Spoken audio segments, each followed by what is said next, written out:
शिव से योग लगाओ, अष्ट शक्तियाँ पाओ, दिव्य गुणों से सजले प्राणी, सुंदर स्वर्ग सजाओ। शिव से योग लगाओ, शिव से योग लगाओ, शिव से योग लगाओ, शिव से योग लगाओ।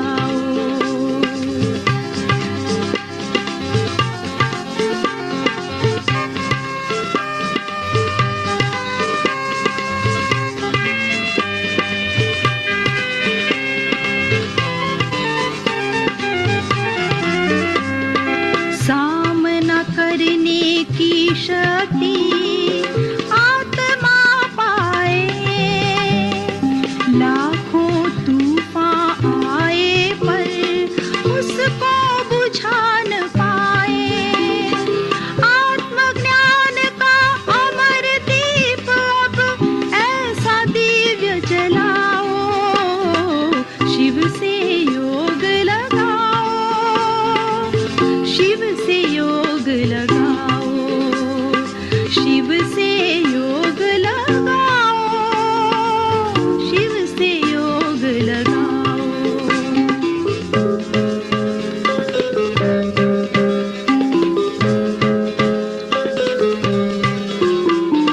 सुख दुख की सारी बातें, भली बुरी ये दुनिया, अपने अंदर हम समाते, सागर की हम नदियाँ, पीकर दर्द सभी के मन का अब तो हंसो हंसाओ, शिव से योग लगाओ, शिव से योग लगाओ, शिव से योग लगाओ, शिव से योग लगाओ।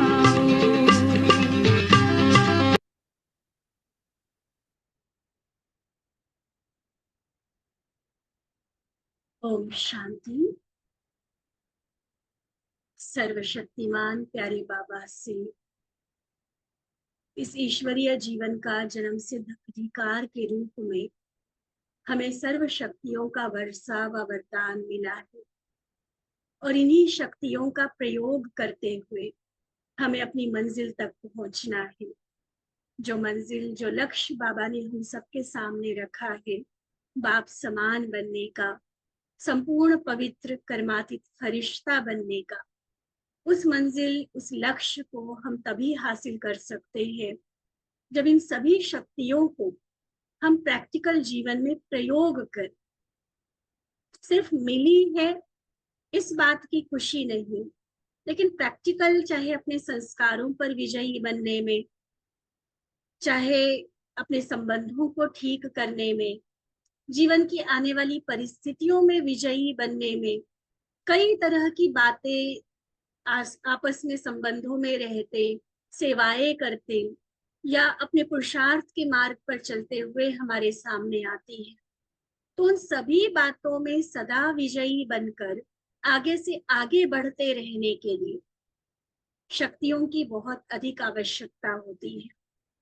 और उन शक्तियों का प्रयोग कैसे करें, हर शक्ति की व्याख्या क्या है, उसकी इंपॉर्टेंस क्या है, कैसे उस शक्ति को हमने किसी विघ्न पर जीत पाने के लिए यूज करना है, इन सब बातों का स्पष्टीकरण बाबा की मुरली में हमें मिलता है।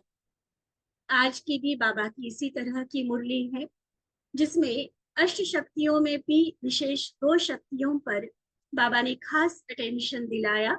एक समेटने की शक्ति और दूसरा समाने की शक्ति। कैसे उनका प्रयोग करना है बहुत अच्छे से बाबा ने समझाया है। और आज खास बाबा के सामने पांडव अर्थात अधर कुमारों का ग्रुप है। जब भी कुमारियों से, माताओं से पीछे कुछ एक मुरलियां चल रही हैं, बाबा की बात होती है, बाबा स्पेशली मुलाकात करते हैं, तो हो सकता है कि पांडवों को लग रहा होगा कि क्या एक्सक्लूसिवली हमारे लिए कोई मुरली नहीं चली है क्या।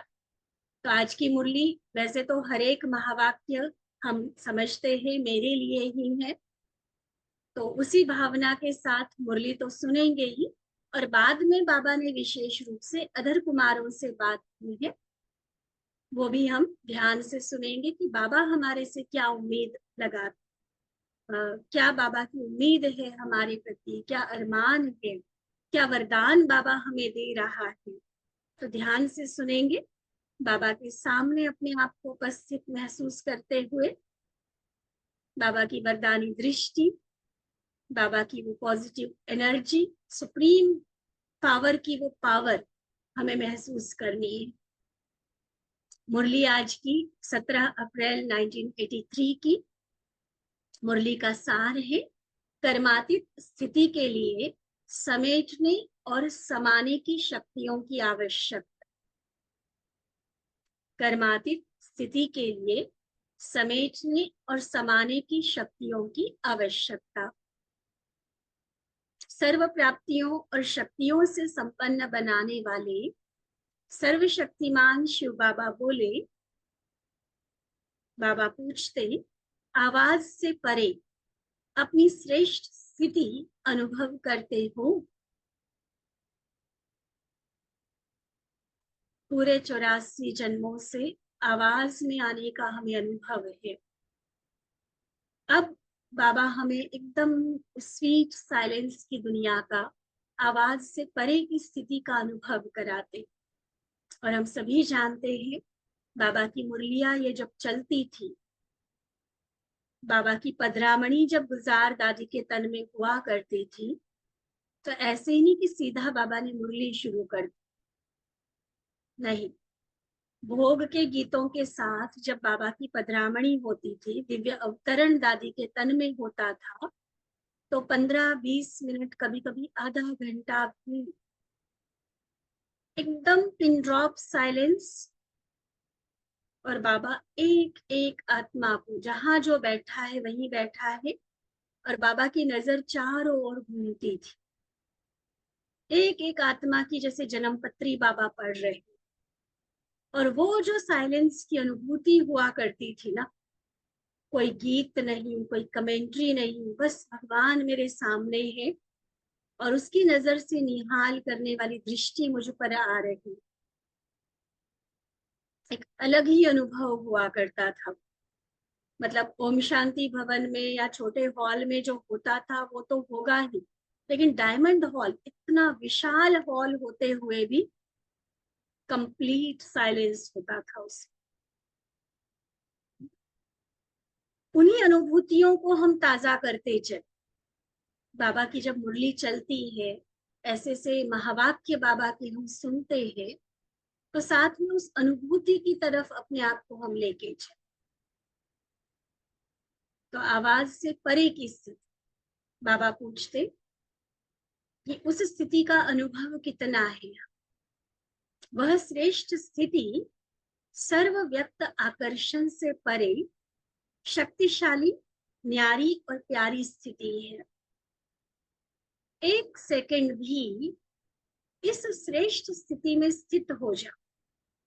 बाबा कई बार बीच बीच में ड्रिल कराते हैं ना, एक सेकंड भी अगर एकदम आवाज से परे इस श्रेष्ठ स्थिति में स्थित हो जाओ, तो उसका प्रभाव सारा दिन कर्म करते हुए स्वयं में विशेष शांति की शक्ति अनुभव करें। सिर्फ मुख से चुप वाला साइलेंस नहीं कह रहे, एकदम परम धाम की, हमारे अनादि स्वरूप की जो रियल शांति, उस शांति का अनुभव सारे दिन के लिए आत्मा को चार्ज कर देगा। इसी स्थिति को कर्मातीत स्थिति, बाप समान संपूर्ण स्थिति कहा जाता है। इसी स्थिति द्वारा हर कार्य में सफलता अनुभव कर सकते हो। ऐसी शक्तिशाली स्थिति का अनुभव किया है। ब्राह्मण जीवन का लक्ष्य है कर्मातीत स्थिति को पाना। तो लक्ष्य को प्राप्त करने के पहले, जब तक हम प्रैक्टिकली फाइनली वहां तक पहुंचे, उससे पहले अभी से इसी अभ्यास में रहेंगे, तभी लक्ष्य को प्राप्त कर सकेंगे। इसी लक्ष्य को पाने के लिए विशेष स्वयं में समेटने की शक्ति और समाने की शक्ति आवश्यक है। अष्ट शक्तियों के चित्र को याद करें। समेटने की शक्ति को पेटी बिस्तर के रूप में दिखाया है, और समाने की शक्ति सागर में अलग अलग दिशाओं से आने वाली नदियों को समाता हुआ दिखाया है। याद आया? बाबा कहते ये दोनों शक्तियां हमारे प्रैक्टिकल जीवन में जरूरी है, अगर हम कर्मातीत स्थिति के लक्ष्य को पाना चाहते। क्योंकि विकारी जीवन व भक्ति की जीवन दोनों में जन्म जन्मांतर से बुद्धि का विस्तार में भटकने का संस्कार बहुत पक्का हो गया है।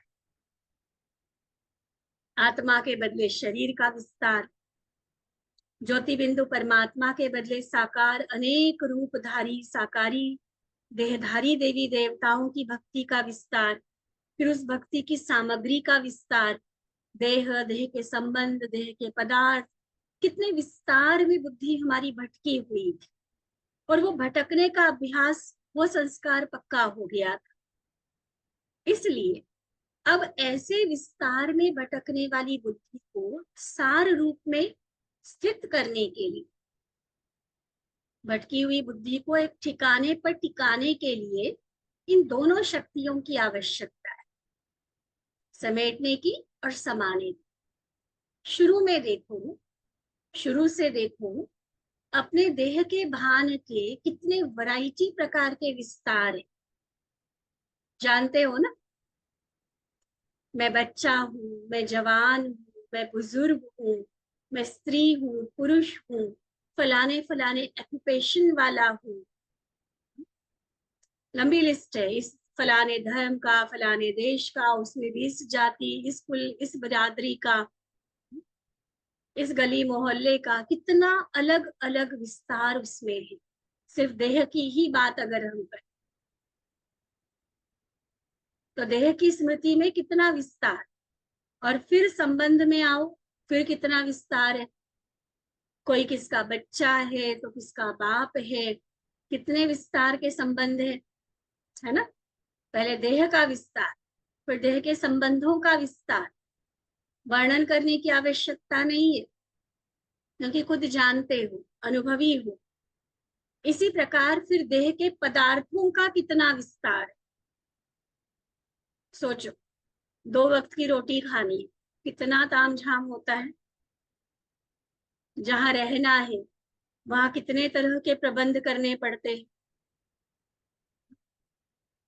है विस्तार।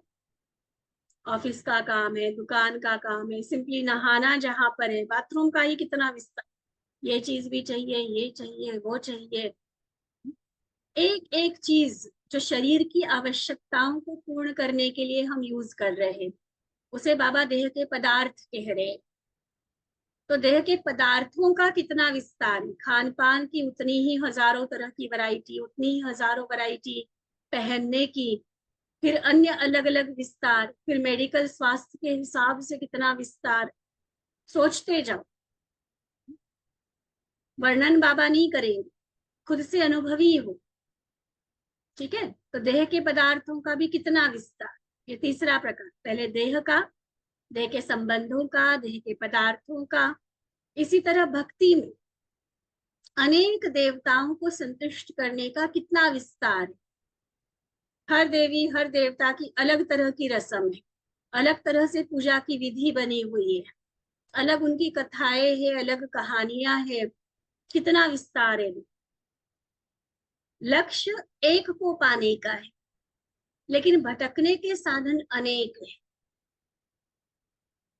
इतने सभी प्रकार के विस्तार को सार रूप में लाने के लिए समाने की व समेटने की शक्ति चाहिए। सर्व विस्तार को एक शब्द में समा देते, कौन सा? बिंदु, मैं भी बिंदु, बाबा भी बिंदु। एक बाप बिंदु में सारा संसार समाया हुआ है। ये तो अच्छी तरह से अनुभवी हो ना, जैसे दुनिया के विस्तार का अनुभव है। अब बाबा का बनने के बाद एक बाबा में कैसे सारा संसार, सारे सुख, सर्व संबंध, सर्व प्राप्तियां अनुभव हो सकती है, ये भी तो अच्छे से पता है ना, अनुभवी हो ना। संसार में देखो, एक होता है संबंध, दूसरी है संपत्ति, माना जो भी प्राप्तियां हम करते, तो दोनों ही विशेषताएं बिंदु बाप में समाई हुई है। सर्व संबंध एक द्वारा अनुभव किया है, कहने की सिर्फ बात नहीं, माता भी तू, पिता भी तू, भाई भी तू, सखा भी तू, अनुभव प्रैक्टिकली कि सर्व संबंध एक के साथ। इसी तरह सर्व संपत्ति की प्राप्ति, सुख, शांति, खुशी, यह भी अनुभव किया है या भी करना है। तो क्या हुआ, संबंध भी एक से, संपत्ति अर्थात सर्व प्राप्ति भी एक से, तो विस्तार सार में समा गया ना।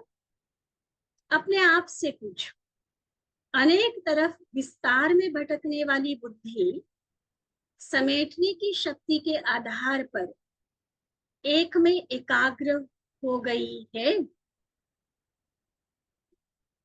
संस्कार आज तक क्या था, बाबा को बहुत अच्छे से पता है, हम खुद भी रियलाइज करते हैं। लेकिन अब जबकि हम बाबा के बने, अब जबकि हमें अनुभव हुआ कि बाबा से अधिक सुखदायी संबंध, उससे अधिक प्यार करने वाला कोई नहीं हो सकता, वो जो सर्व खजानों की प्राप्ति से हमें जन्म जन्मांतर के लिए भरपूर कर सकता है, ऐसा भी कोई और नहीं है। तो ज्ञान के साथ, अनुभव के साथ, क्या अब बुद्धि एकाग्र हुई है या अभी भी कहीं कहीं विस्तार में भटकती है? ये खुद की चेकिंग हम करें। बाबा मिलने के बाद भी बुद्धि की आकर्षण, बुद्धि की खींच कहीं और जा रही है। इसमें देखो कि समेटने की शक्ति और समाने की शक्ति का प्रयोग किया है या सिर्फ नॉलेज है। अगर इन दोनों शक्तियों का प्रयोग करना आता है तो उसकी निशानी सेकंड में जहां चाहो जब चाहे बुद्धि उसी स्थिति में स्थित हो जाएगी। इन दोनों शक्तियों की रिजल्ट, जब जहां जितना समय जैसे बुद्धि को टिकाना चाहो वो टिक जाएगी। जैसे स्थूल सवारी में पावरफुल ब्रेक होती है ना, तो उसी सेकंड में जहां चाहे वहां रोक सकते हैं।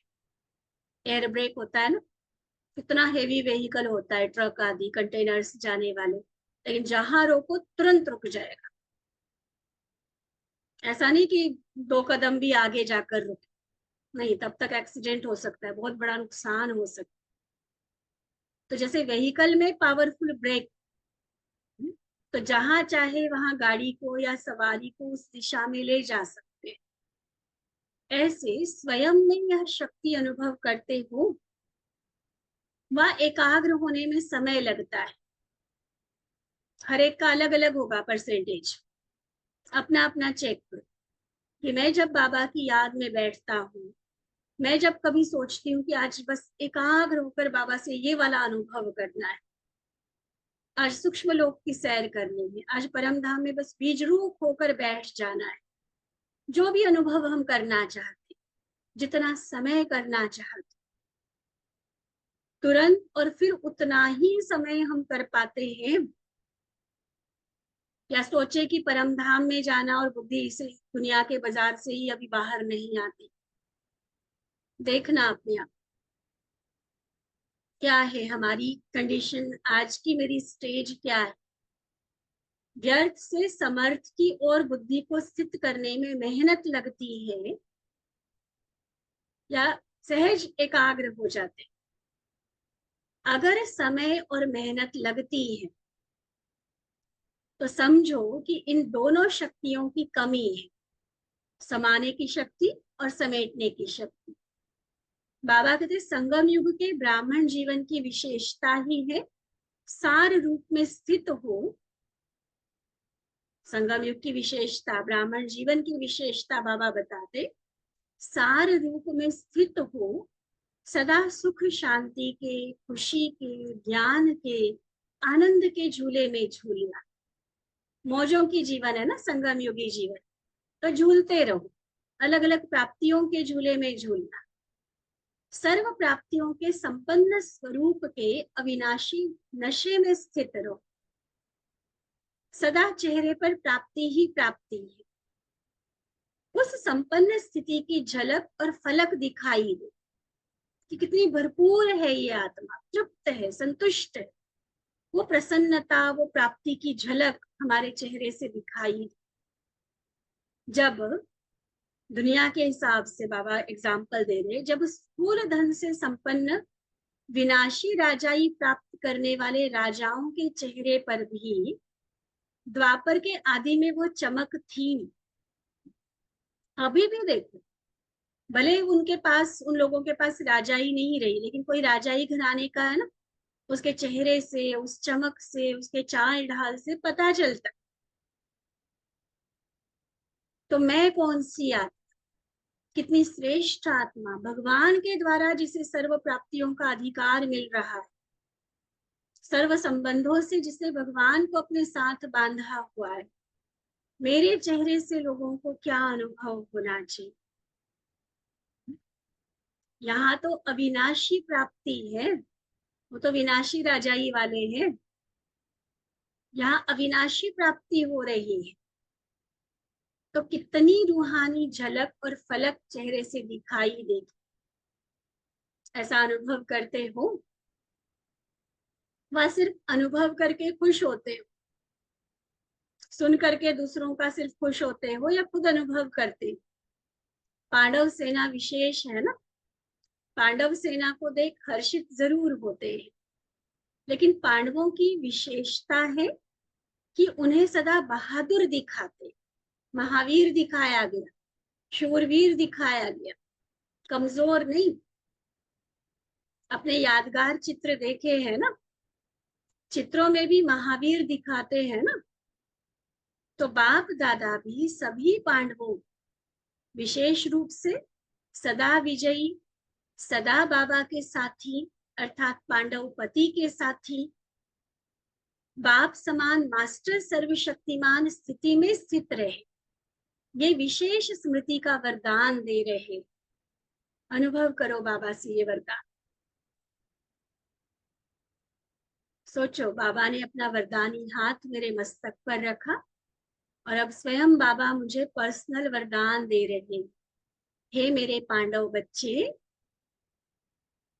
आप सदा विजयी, सदा बाबा के साथी, पांडव पति के साथी, बाप समान मास्टर सर्वशक्तिमान हो। सदा ये आपकी स्थिति बनी रहे। विशेष स्मृति का वरदान बाबा से अनुभव, पावरफुल एनर्जी के साथ बाबा का वरदान रिसीव करो। ठीक है, भले बाबा कहते नए भी आए हो, लेकिन हो तो कल्प पहले के अधिकारी, इसलिए सदा अपने संपूर्ण अधिकार को पाना ही है। इस नशे और निश्चय में सदा रहना। ठीक है, अच्छा, फिर बाबा की पार्टियों के साथ मुलाकात, जिसमें अलग अलग पांडवों के ग्रुप हैं। बाबा कहते ऐसा श्रेष्ठ भाग्य कभी अपने लिए सोचा था? पूछो अपने आप से। कभी उम्मीद भी नहीं थी कि इतना श्रेष्ठ भाग्य हमें प्राप्त हो सकता है। कभी बैठकर अपने भाग्य की लिस्ट लिखना। भगवान मिला, भगवान के द्वारा इतना ऊंचा ज्ञान मिला, इतना महान आत्माओं का परिवार मिला, कितना श्रेष्ठ कर्तव्य मिला। कभी सोचा नहीं था हमने, स्वप्न में भी नहीं था, उम्मीद तो दूर की बात। लेकिन ना उम्मीद आत्माओं को बाबा ने उम्मीदवार बना दिया। नाउम्मीदी का समय अब समाप्त हुआ। अभी हर कदम में उम्मीद रहती है, ये हमारी सफलता है ही। यह संकल्प तो नहीं आता कि पता नहीं होगी या नहीं होगी।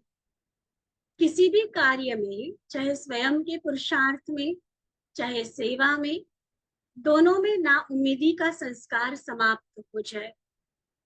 ना पुरुषार्थ में कभी दिल शिकस्त हो जाओ, मेरे से होता नहीं, संस्कार बदलता नहीं, ये आदत छूटती नहीं। कई बार ना अपने आप से हम निराश हो जाते हैं कि मेरे से नहीं हो रहा है, बहुत बार फेल हो गए, बहुत बार हार खाए। और कई बार सेवाओं में कि हम इतनी मेहनत करते हैं, जी जान लगाते हैं, बीसों नाखूनों का जोर लगाते हैं, रिजल्ट दिखती नहीं है, तो भी कई लोग सेवा से निराश हो जाते हैं। तो बाबा बड़े प्यार से हमें दिलासा दे रहे, फुल पावर हमारे अंदर भर के उस निराशा के अंधेरे से हमें बाहर निकाल रहे। ना पुरुषार्थ से कभी, ना ही सेवा से कभी भी ना उम्मीद नहीं होना है। किसी भी कार्य में, चाहे स्वयं के पुरुषार्थ में, चाहे सेवा, कोई भी संस्कार, चाहे काम का, चाहे लोभ का, चाहे अहंकार का, उसको बदलने में ना उम्मीदी ना आए। ऐसे नहीं कि मैं तो बदल ही नहीं सकता, ये तो बदलना बड़ा मुश्किल है, ऐसा संकल्प भी न आए। पक्का करो अपने आप। भले कई बार असफलता आती है, जितनी मेहनत की उतना रिजल्ट नहीं निकलता है, लेकिन बाबा कहते नाउम्मीद नहीं होना मेरे बच्चे, क्योंकि अगर अभी नहीं खत्म करेंगे तो कब करेंगे। अभी दशहरा है ना, सतयुग में तो दीपमाला हो जाएगी, कोई दशहरे की मुरली नहीं है, अप्रैल की मुरली है। बाबा संगम युग को दशहरा कह रहे, दसों विकारों को हराना है हम, फिर सतयुग में दीपावली मनाएंगे, सदा खुशियों में मौज में रहेंगे। रावण को खत्म करने का दशहरा अभी है। किसी को पूछना, मुरली सुनने वालों, मतलब जो बाबा के ज्ञानी बच्चे हैं, उन कि संगम युग को कौन से त्योहार का बाबा ने नाम दिया है।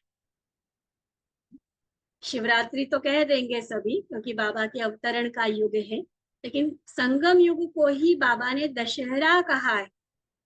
कितनी सुंदर बात है। ध्यान पे भी रखो, और कभी अगर समझाना हो किसी को, चाहे ज्ञानियों को भी तो कई सारी अच्छी बातों की हम डिस्कशन करते हैं ना, ज्ञान चर्चा करते हैं, कहीं आते जाते, कहीं बैठे हैं, तो ऐसे ऐसे पॉइंट्स निकाल कर आपस में चर्चा। क्या टाइटल मिला, कौन से त्योहार का नाम दिया संगम युग को? दशहरा। और सतयुग को कहेंगे दीपावली।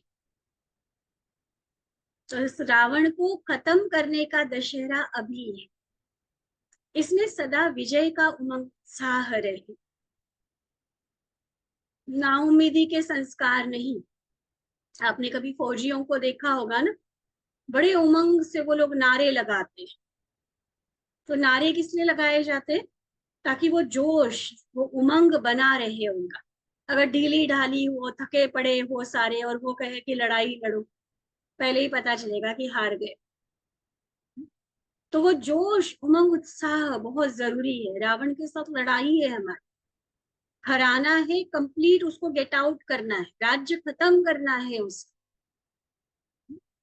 इसलिए बाबा कहते कि इतना उमंग उत्साह हो खुद के लिए सबसे पहले, नाउम्मीद बिल्कुल नहीं।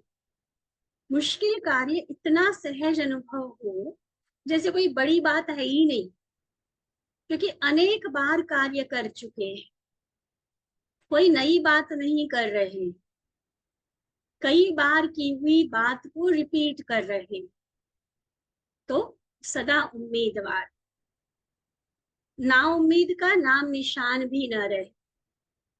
कभी कोई स्वभाव, संस्कार व संकल्प में न आए कि पता नहीं यह परिवर्तन होगा या नहीं होगा। सदा के विजय, कभी कभी के नहीं। क्या देखना चाहता है बाबा? मेरे बच्चे सदा के विजय। अगर कोई स्वप्न में भी कमी हो तो उसको सदा के लिए समाप्त कर देना, नाउम्मीद को सदा के लिए उम्मीद में बदल देना। निश्चय अटूट है तो विजय भी सदा है।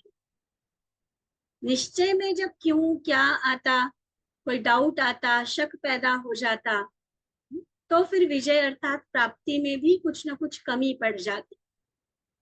तो सदा उम्मीदवार, सदा विजयी, निराश नहीं होना है, कभी भी दिल शिकस्त नहीं होना। ना उम्मीदों को सदा के लिए उम्मीदों में बदल दो। ठीक है। दूसरा ग्रुप बाबा के सामने, बाबा पूछते, सदा अपने को संगम युगी श्रेष्ठ आत्माएं, पुरुषोत्तम आत्माएं व ब्राह्मण चोटी महान आत्माएं समझते हो? अभी से पुरुषोत्तम बन गए ना। दुनिया में और भी पुरुष हैं, लेकिन उन्हों से न्यारे और बाबा के प्यारे, इसलिए पुरुषोत्तम बन गए। औरों के बीच में अपने को अलौकिक समझते हो ना। हम दुनिया वालों की तरह थोड़ी ही है। चाहे संपर्क में लौकिक आत्माओं के आते हो, लेकिन उनके बीच में रहते हुए भी अलौकिक, मैं न्यारी आत्मा हूं, ये तो कभी नहीं भूलना है ना। क्योंकि आप बन गए हो हंस, ज्ञान के मोती चुभने वाले हंस हो ना, होली हंस हो। और वो है गंध खाने वाले बगुले। खाना माना कोई सिर्फ आहार की बात नहीं है, जो मुख से भोजन लेते, जो भी उनके जिस भी तरह का कर्म है, जीवन है, विकारों के वशीभूत होकर चल रहे हैं, तो उनको बाबा ने बगुले कहा। और ये कोई जाकर किसी को कहने वाली बात नहीं है, ये हमारी अपनी रियलाइजेशन के लिए कि मैं कौन हूँ। होली हंस, वो लोग गंध ही खाते, गंध ही बोल, लेकिन उन बबूलों के बीच में रहते हुए अपना होली हंस जीवन कभी भूल तो नहीं जाते, कभी उसका प्रभाव तो नहीं पड़ जाता। वैसे तो उसका प्रभाव है मायावी, और आप हो माया जीत, तो आपका प्रभाव उन पर पड़ना चाहिए, उनका आप पर नहीं। ठीक है। पावरफुल कौन है? सदा अपने को होली हंस समझते हो।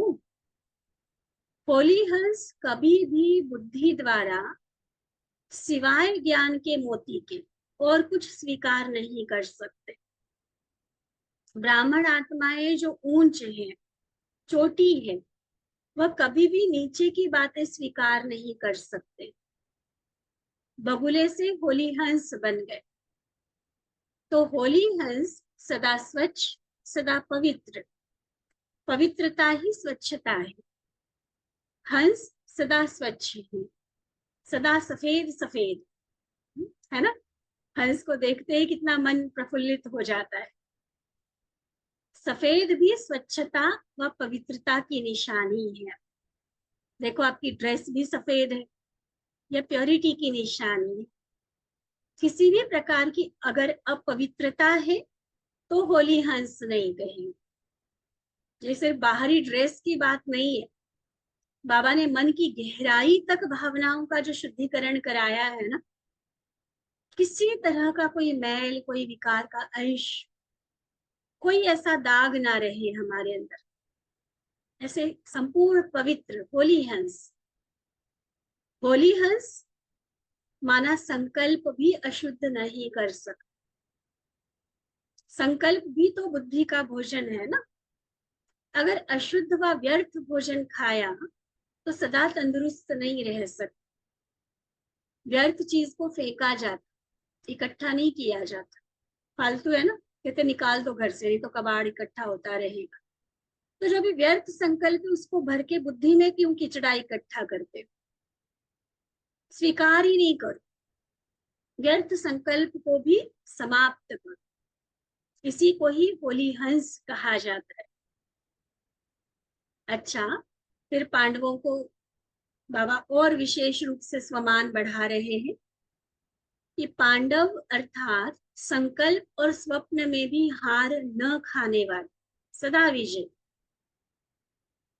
ऐसा नहीं कि बाहर से तो बहुत अच्छे बहादुर होकर चल रहे हैं और अंदर संकल्पों में हलचल मची हुई है, कहीं ना कहीं माया की आकर्षण हो रही है, कहीं खाने की, कुछ घूमने की, किसी को देखने की।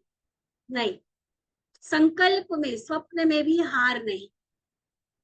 तो विशेष यह स्लोगन याद रखना कि पांडव अर्थात सदा विजयी। स्वप्न स्वप्न भी जो आता है ना, वो विजय का अंग। स्वप्न में भी सेवा दिखाई दे, स्वप्न में भी भगवान की शिव शक्तियों की जय जयकार दिखाई दे। हम किसी की सेवा कर रहे हैं, किसी को मधुबन लेके जा रहे हैं, कोई भंडारा कर रहे हैं, कोई किसी को ज्ञान सुना रहे हैं, विजय ही विजय। इतना परिवर्तन करना। सभी जो बैठे हो विजयी पांडव को, वहां जाकर हार खा ली यह पत्र तो नहीं लिखेंगे ना। माया आ नहीं जाती। जो सच्चाई है, वास्तविकता, फैक्ट जो है वो बाबा बता रहे, माया आ नहीं जाती, आप खुद उसे बुलाते हो। नहीं तो माया की हिम्मत नहीं है हमारे राज्य में आने की। मैं भगवान का बच्चा और मेरे ऊपर माया आकर अटैक करे, उसकी हिम्मत नहीं है। हम कहीं ना कहीं कमजोर होकर माया के लिए दरवाजा खोल देते हैं। कमजोर होना अर्थात माया को बुलाना। तो किसी भी प्रकार की कमजोरी माया को बुलाती है। बाबा पूछते, बताओ फिर पांडवों ने क्या प्रतिज्ञा ली? सदा विजयी रहेंगे। हार खा करके छिपना नहीं, लेकिन सदा विजयी रहना। ऐसे प्रतिज्ञा करने वालों को सदा बाप दादा की बधाई मिलती रहती है।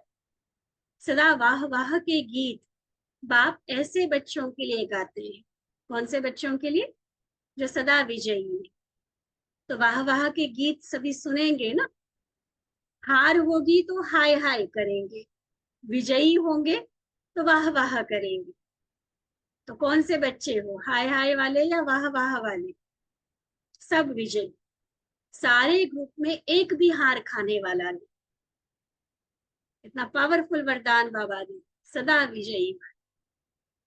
अच्छा, सदा सेकंड में बुद्धि को एकाग्र कर, सर्व प्राप्ति को अनुभव कर, सदा सर्व शक्तियों को समय प्रमाण प्रयोग में लाते, सदा एक बाप में सारा संसार अनुभव करने वाले, ऐसे संपन्न और समान श्रेष्ठ आत्माओं को बाप दादा का याद प्यार और नमस्ते। हम रूहानी बच्चों की रूहानी बाप दादा को दिल व जान सिक व प्रेम से नमस्ते नमस्ते नमस्ते। अच्छा, ओम शांति।